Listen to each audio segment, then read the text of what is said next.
대한민국에 늘어나는 여러 가지 이 통계 지수들이 있지만 그 중에서도 참 수치스럽고 걱정되고 이 수치만큼은 좀 늘어나지 않았으면 좋겠다 하는 대표적인 수치가 있습니다. 그것이 무엇이냐면 우리나라의 자살률입니다.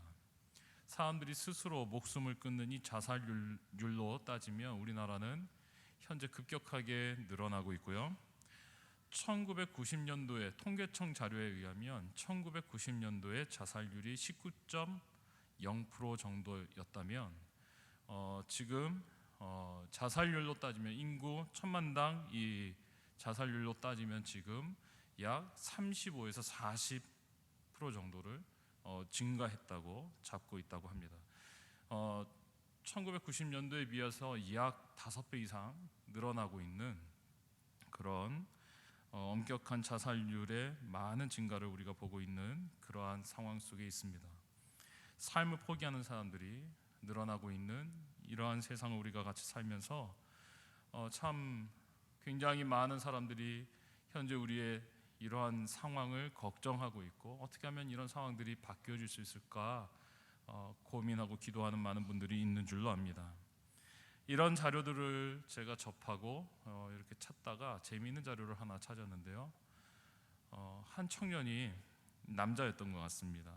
이 청년이 인터넷 게시판에 뭐라고 글을 올렸냐면 제가 너무너무 자살해야 되겠는데 좀 고통 없이 짧은 시간에 삶을 마감할 수 있는 방법 뭐가 있을까요? 이렇게 올렸어요. 그러니까 그 밑에 이제 댓글이 달리기 시작하는데 뭐라고 댓글이 달리냐면 보니까 다양한 댓글들이 달렸습니다. 님 이러면서 응급실에 가보세요. 지금 살려고 사투를 벌이고 있는 많은 사람들이 있는데 그런 소리가 나오냐고 막 써있기도 하고 또 보니까 소아암병동에 한번 가보라고. 소아암병동에 거기 가면 정말 어리고 정말 아기들 또 어린아이들이 이 생명을 계속해서 지켜내기 위해서 얼마나 힘들게 버겁게 살아가고 있는지 보라고 가서 그런 소리 안 나온다고. 또 어떤 사람은 댓글에다가 여자친구를 사귀세요 이렇게 여자친구 사귀면 살맛이 날 겁니다 막 이러면서 치는 친구들도 있었고 그런 댓글도 있었고 어떤 댓글은 또 새벽에 시장에 한번 나가보라고. 농수산물시장이나 이런 도매시장에 새벽에 나가보라고. 새벽 아주 일찍부터 또는 밤이 맞도록 수많은 사람들이 삶을 살아가기 위해서 땀 흘리고 애쓰는 모습을 보면 그런 말 안 나올 거라고 댓글이 또 달리기도 하고요. 어떤 댓글 중에 가장 제가 볼 때 걸작인 댓글은 여러 말을 할 것 없고 코도 막고 입도 막고 숨을 참으라고. 숨을 참고 끝까지 참으면 당신은 자살에 성공하는 거고 숨을 도저히 못 참겠으면 그냥 살라고 이렇게 댓글에 써 있었어요. 네. 이거 참 좋은 방법인 것 같아요. 여러분 정말 삶이 무섭고 참 고통스럽고 그런 나쁜 생각이 딱 들 때 참 좋은 방법인 것 같아요. 코도 막고 입도 막고 숨을 참는 거예요. 끝까지 참다가 참다 정말로 성공하시면 안 됩니다. 근데 참는 거 성공하면 안 되고요. 아마 못 참을 겁니다. 그래서 푹 하고 숨을 쉬게 되면 그냥 사는 겁니다. 근데 제가 이 댓글들 쭉 읽으면서 저마다 나름대로 다 한마디씩은 써놨는데 어떤 걸 느낄 수 있었냐면 좀 참 마음이 따뜻하다. 그래도 절망하고 삶의 무게에 비틀거리는 한 젊은 청년에게 어떻게 해서든지 소망을 주려고 어떻게든지 그 생명을 좀 살려보려고 사람들이 막 글을 써놨더라고요. 이제 그런 댓글을 쭉 읽으면서 그래도 부정적인 마음을 갖고 있는 사람들보다는 따뜻한 마음, 긍정적인 마음을 갖고 있는 사람들이 참 많구나. 그래서 우리가 이 사회가 그래도 아직은 살만한 거구나 이런 생각이 마음속에 들었습니다. 여러분 삶을 중단할 만큼이나 힘들고 어렵고 고통스러운 순간에 정말로 필요한 그런 존재가 있다면 따뜻한 사람인 것 같아요. 따뜻한 사람, 옆에서 손을 잡아주고 얘기도 들어주고 그리고 그 마음을 위로하고 이해해 줄 수 있는 따뜻한 사람이 우리 사회에 필요합니다. 여러분 좀 그런 사람이 되어줄 마음이 혹시 있으신지 모르겠어요. 여러분 그런 마음의 결단이 쓰셨다면 이 시간에 옆에 있는 분들에게 이렇게 인사하시면 좋겠습니다. 당신이 힘들 때 나에게 와서 무슨 얘기든지 하시라고. 제가 다 들어드리겠습니다. 저를 따라서 한번 해보시죠. 당신이 힘들 때 무슨 얘기든지 제가 다 들어드리겠습니다. 언제든지 찾아오세요. 네. 네, 언제든지 찾아오세요. 네. 네. 언제든지 찾아오시라고 하시는데 다 좋아하시네요. 굉장히 좋아하시네요. 네. 감사합니다. 삶에만 위기가 있는 건 아닌 것 같습니다. 우리가 신앙과 믿음 생활을 할 때에도 때로는 우리의 신앙과 믿음을 뒤흔들고 엄습해오는 위기와 위험과 맞닥뜨릴 때가 있습니다. 때로는 깊은 절망의 모습으로 찾아오기도 하고, 때로는 견딜 수 없는 고통으로 찾아오기도 하고, 때로는 정말로 극복해내기 어려운 열등감으로 찾아오기도 하는 신앙의 위기들이 있습니다. 이 신앙의 위기를 만나서 비틀거릴 때 우리 주변에 꼭 필요한 존재가 있습니다. 어떤 존재가 필요하냐면, 오늘 이 우리가 앞서 제가 든 예화 속에 예 속에 등장한 마음 따뜻한 사람이 필요했던 것처럼, 신앙과 믿음이 흔들릴 때에도 우리가 사람이 필요해요. 사람이. 어떤 사람이냐면 예수 그리스도의 사랑으로 마음이 뜨거워진 따뜻한 사람이 우리 주변에 있다면, 그 사람 때문에 우리의 식어진 마음이 다시 불이 붙고, 그 사람 때문에 우리가 주님을 사랑하는 마음을 놓쳐버린 것들이 다시 회복되고, 다시 신앙과 믿음의 경주를 뛰어나갈 수 있는 힘을 공급받게 되는 것을 볼 수 있습니다.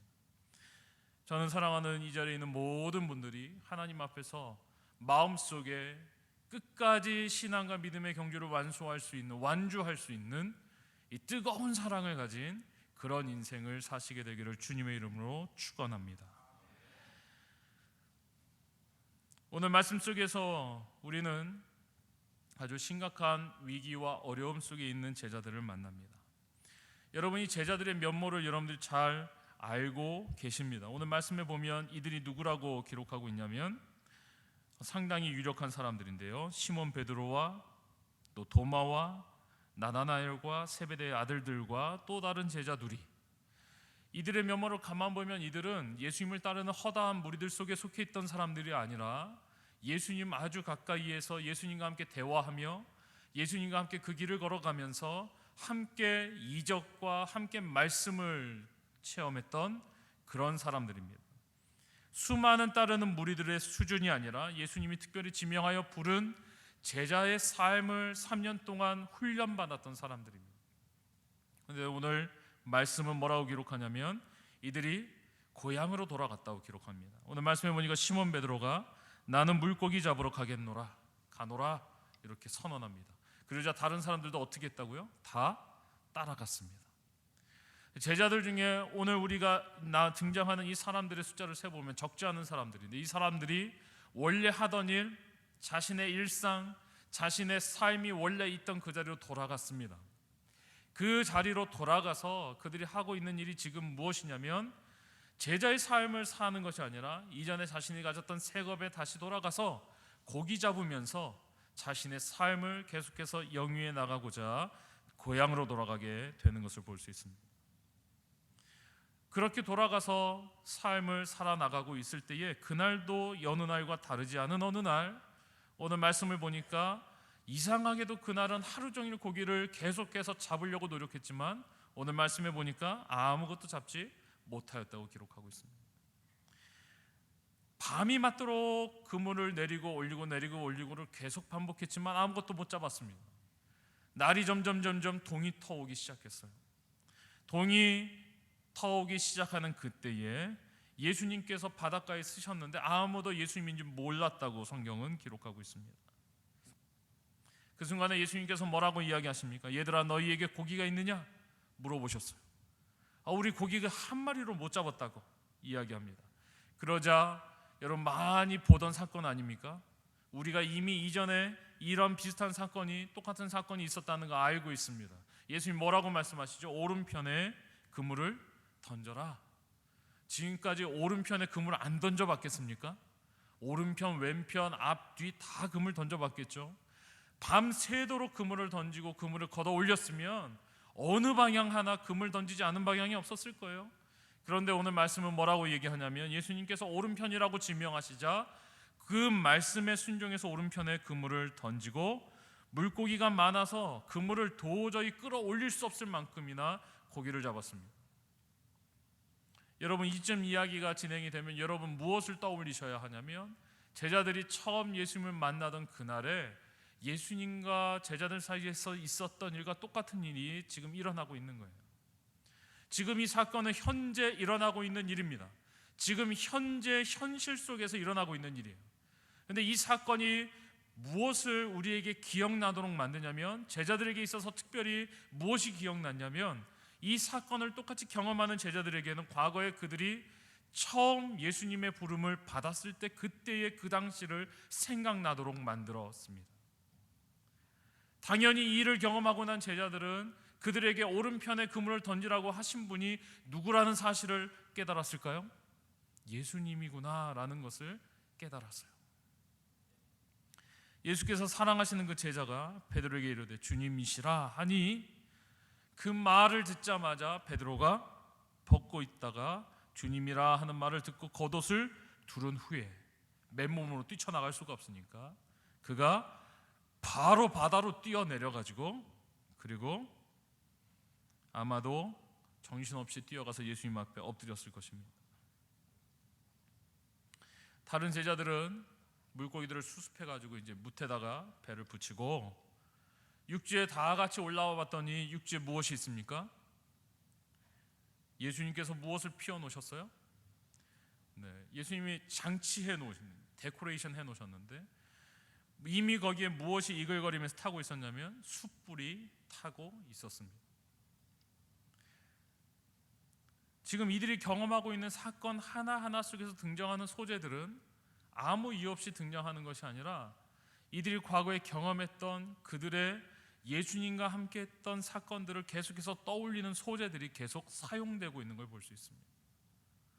아마 이들 중에서 베드로는 숯불을 본 순간 아마 그의 마음이 철렁 내려앉았을지도 모르겠어요.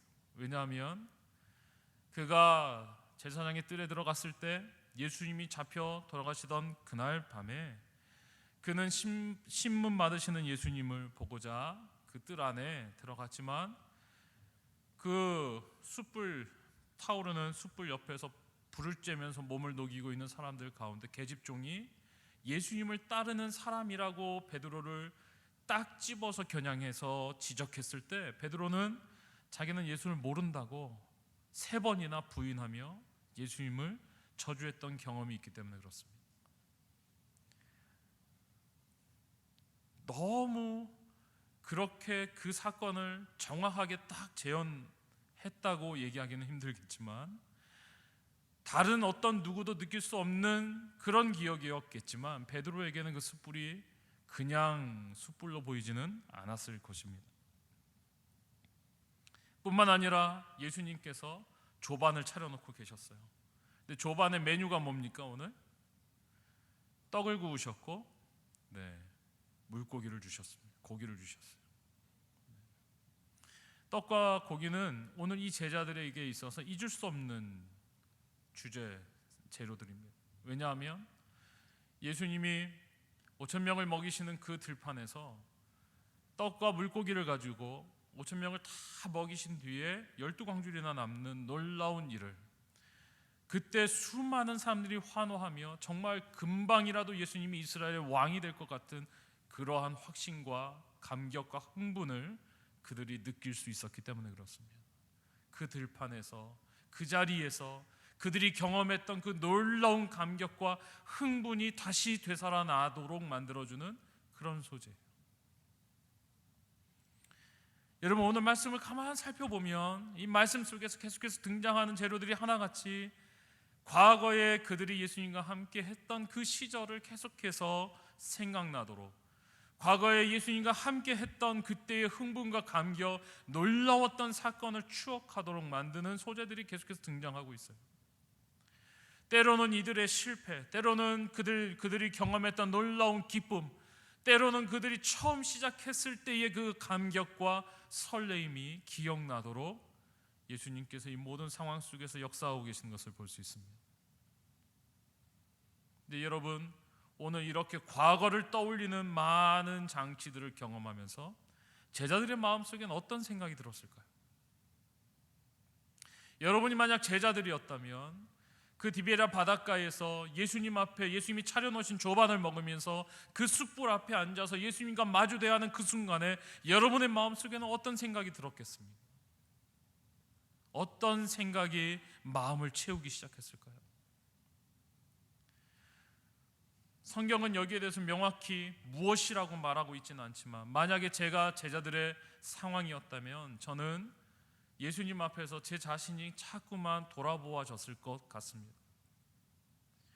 왜 이렇게 자꾸 과거가 생각나도록 만드는, 이전에 내 실수가 생각나도록 만드는, 이전에 내가 주님과 함께 했을 때 그때의 일들이 계속해서 기억나도록 만드는 일들이, 그런 소재들이 등장하고 있을까요?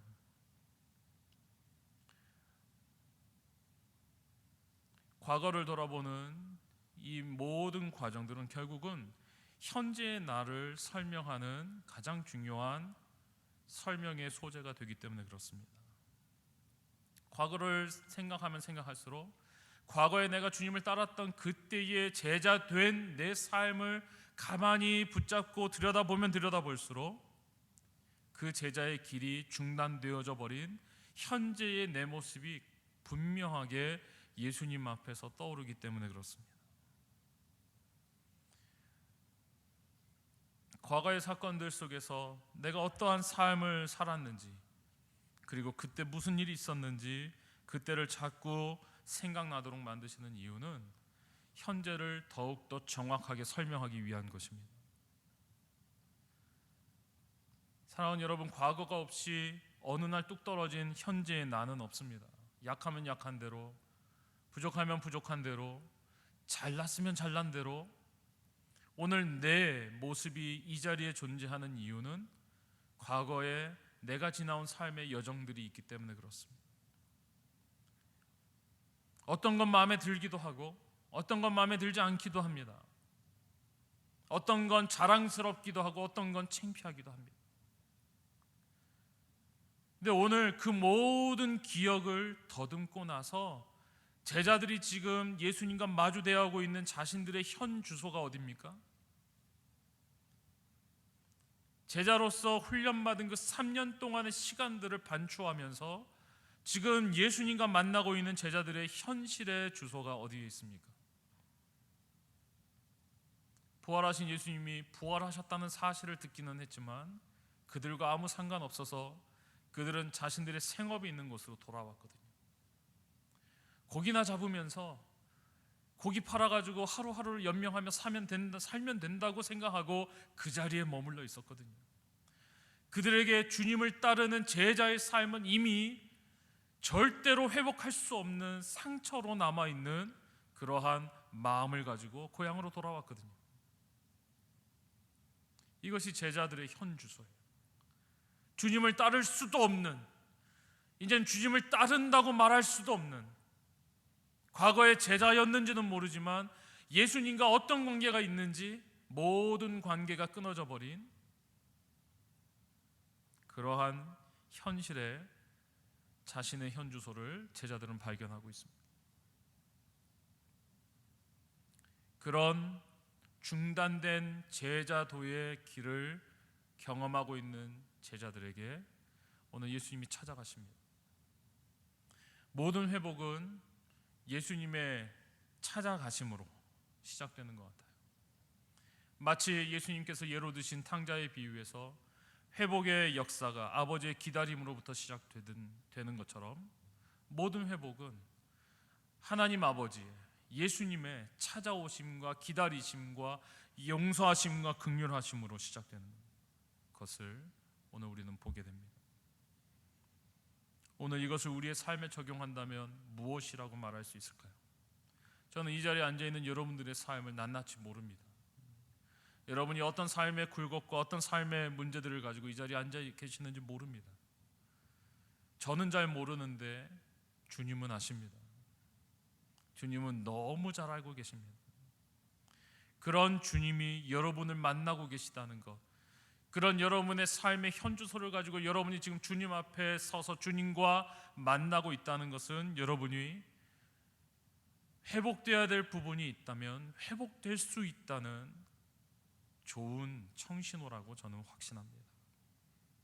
사랑하는 여러분, 우리가 과거에 매여서, 과거에 사로잡혀서, 과거에 실패했던 것들 때문에 넘어져서 여전히 그 속에서 몸부림치며 사는 삶이 아니라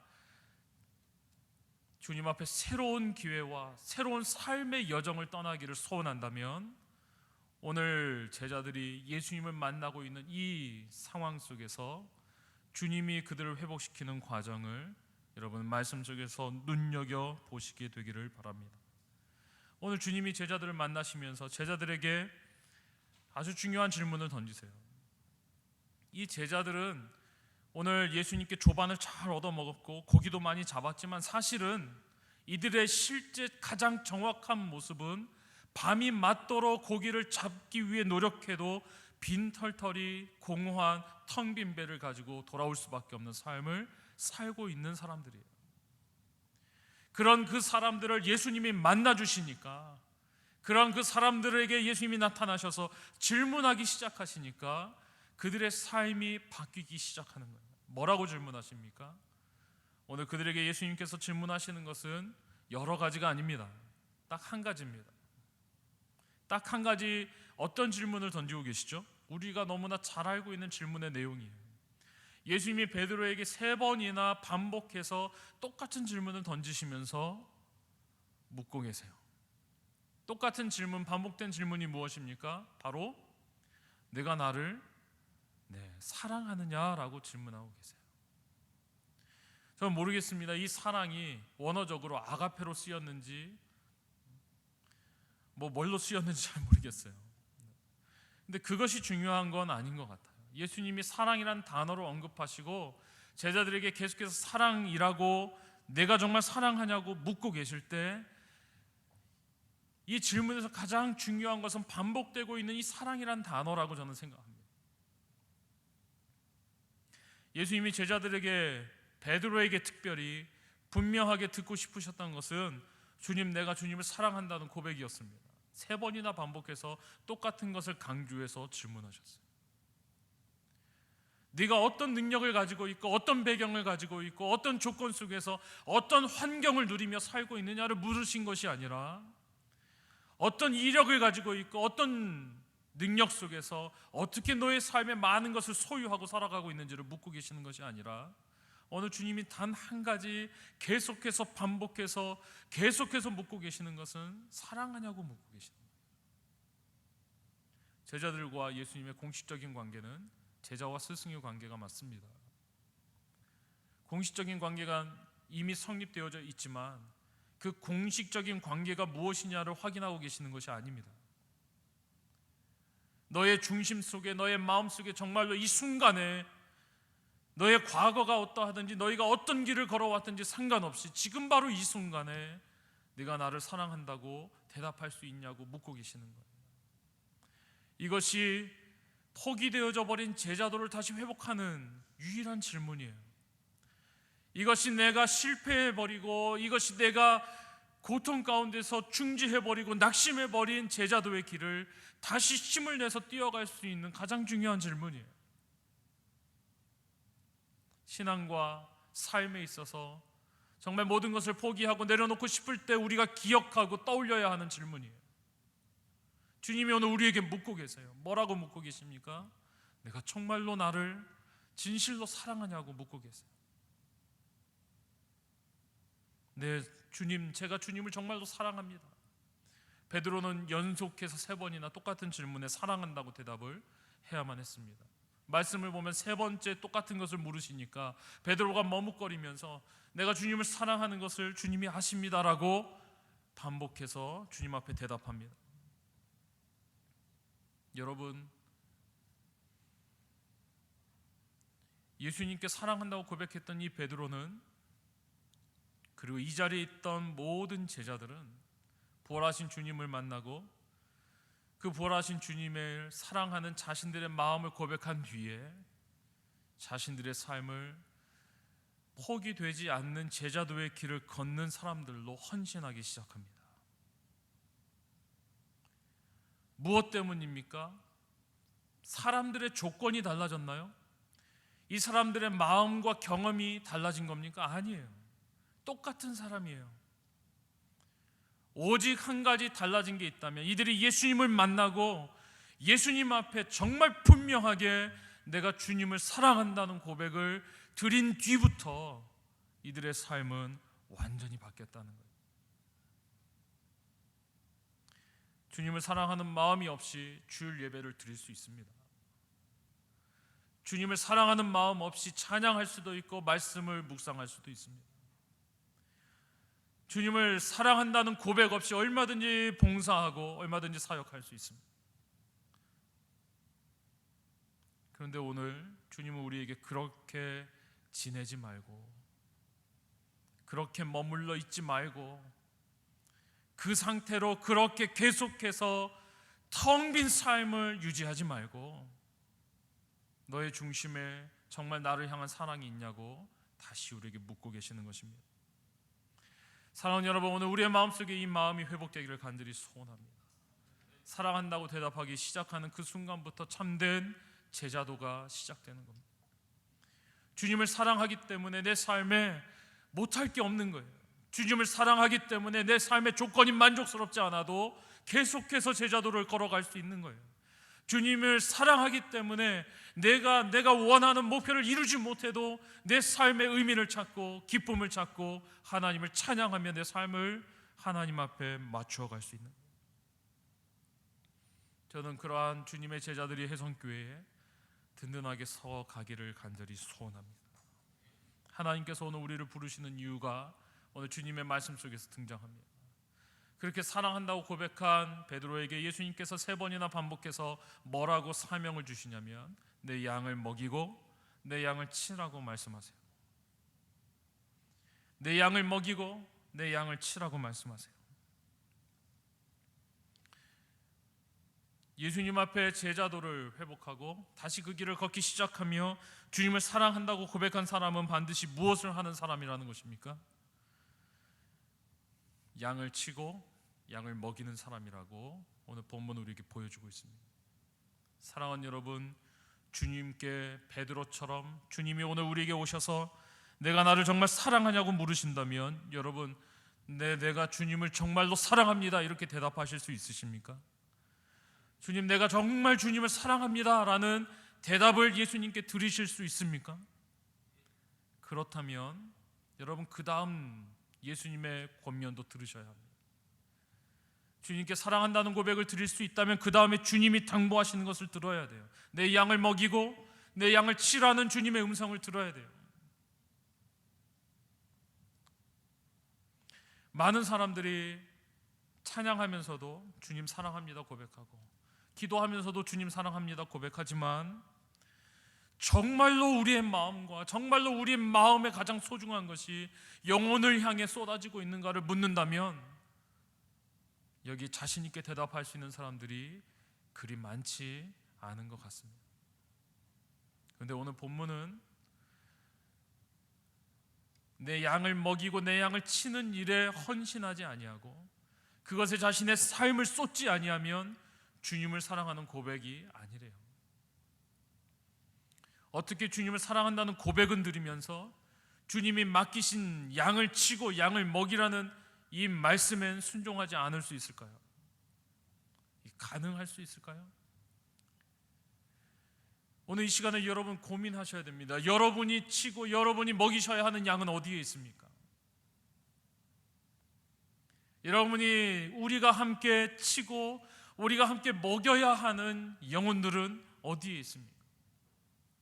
제가 이런 얘기를 하면 많은 분들이 특히 오전엔 더 많은 분들이셨겠지만 우리는 이젠 돈도 없고 건강도 허락지 않고 나이도 너무 많고 안 되는 게 너무너무 힘들고 어려워서 우리가 좀 먹임을 당하고 우리가 좀 침을 당해야지 누구를 먹이고 누구를 친단 말이에요. 이런 생각을 하시는 분들이 참 많은 것 같아요. 내가 연약하고 내가 힘들어서 양을 칠 수 없고 영혼을 먹일 수 없고 영혼을 품을 수 없다고 대답한다면 정말 주님을 사랑하는 제자의 삶은 아닌 것 같아요. 사랑하는 여러분, 하나님 앞에서 우리가 결단하기를 소원합니다. 오늘 이 시간에 마음을 정하시기를 주님의 이름으로 권면합니다. 양을 먹이고 양을 품는 것, 생명을 품는 것이 엄청난 일이나 놀라운 일을 감당하는 것은 아닙니다. 저는 분명히 확신 있게 함께 이야기할 수 있는 것은 우리의 관심이 바뀌고 우리의 삶의 방향이 바뀌면 된다고 저는 믿습니다. 내 것을 챙기고 내 것에 연연하며 내 이익과 내 유익을 구하는 삶에서 내 삶의 방향이 주변에 있는 영혼들을 향할 수 있다면 그것이 정말로 주님이 기뻐하시는 양을 먹이고 양을 치는 삶이 아닌가 이렇게 생각합니다. 그래서 예수님께 사랑한다는 고백을 드리는 사람은 영혼을 향해 마음이 끌려가게끔 되어 있는 것 같아요. 마치 자석이 쇠에 붙듯이 주님을 향해 사랑한다고 고백한다면 그때부터 그 마음이 요동하기 시작하는 거예요. 영혼을 향한 마음이 생기기 시작하는 거예요. 너무너무 힘들어하고 눈물 흘리고 고통 가운데 있는 영혼들이 눈에 보이기 시작하는 거예요. 그 영혼들을 가만히 내버려 둘 수가 없는 상태에 이르게 되는 거예요. 품지 않고는 견딜 수 없는 마음, 위하여 기도하지 않고는 견딜 수 없는 마음이 생기기 시작합니다. 예수를 알지 못하고 흑암 가운데 방황하고 있는 심령들을 보면 내가 정말 어떻게든지 복음을 전하고 싶은 마음이, 그런 열정이 마음속에 생기는 것, 이것이 영혼을 품는 삶이고 이것이 양을 먹이고 치는 삶이라고 저는 확신합니다. 예전에 제가 사역했던 부서에 수련회를 하고 나서 이 수련회 가운데 너무너무 수고해 주신 식사를 제공해 주신 분들이 계셨어요. 끼니마다 밥을 하시는 거죠. 이 가마솥에다가. 여러분 수련회 때 밥을 해보신 분이 계신지 모르겠지만 수련회 기간 동안에 밥을 하기 시작하면 아침 먹으면 바로 점심밥 준비해야 되고, 점심 먹으면 바로 저녁밥 준비해야 되고, 저녁밥을 먹으면 바로 그 다음날 아침밥 준비해야 되고, 이런 연속이에요. 이거 정말로 힘든 일이고 중노동입니다. 근데 여러분 수련회가 아니라면 그런 일들을 할 때에는 당연히 신경이 날카로워지고 짜증이 나고 화가 나고 작은 일에도 막 성질을 내고 그래야 마땅하죠. 그런데 그날 그 수련회에 들어온 팀들은 찬양하면서 밥을 하는 거예요. 서로 칭찬하면서 너무, 아무튼 밥을 준비하는 그 시간에 어쩌다가 프로그램을 준비하면서 식당을 지나가면 웃음소리가 계속 끊이지 않고 나는 거예요. 수련회를 다 마치고 나서 전 권사님도 참 감사합니다. 근데 그 권사님들 중에는 오래 신앙이 오래되신 분들보다 이제 믿지 얼마 안 된 분들이, 믿은 지 얼마 안 된 분들이 더 많으셨어요. 정말 감사합니다.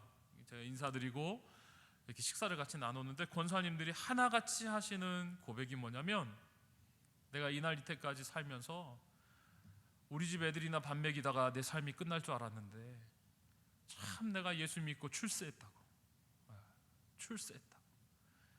와가지고 이렇게 힘은 들었지만 밥하는 것, 이것이 난 이거밖에 할 줄 아는 게 없는데 이것 때문에 교회 안에 있는 귀한 행사가 진행된다는 거, 도울 수 있었다는 거, 내가 조금이나 작은 부분이라도 내가 헌신해서 이 부분을 감당할 수 있다는 거 너무 감사하다고. 우리한테 고맙다고 얘기하지 말라고, 본인들이 더 감사하시다고 이런 고백을 하시는 고백을 들은 적이 있습니다. 여러분, 은혜 받지 않고는 주님을 향한 사랑의 마음이 없이는 불가능한 고백인 것 같아요. 엄청난 큰 일을 하는 것이 아닙니다. 내 삶에 있는 정말 작은 것이라도 영혼을 위하여 희생하고 영혼을 위하여 나누고 영혼을 위하여 수고할 때 그것이 내 기쁨이 되고 보람이 되고 그것이 내 가운데 큰 하나님을 향한 참으로 큰 감사의 제목이 될 때 우리는 그것이 영혼을 향한 삶이라고 말할 수 있습니다.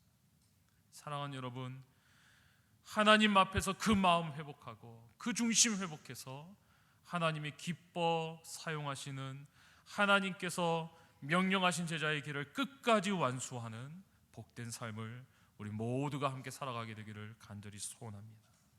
제가 즐겨 찬송하는, 참 찬양을 할 때마다 너무 감사한 제목의 가사에 찬양이 있습니다.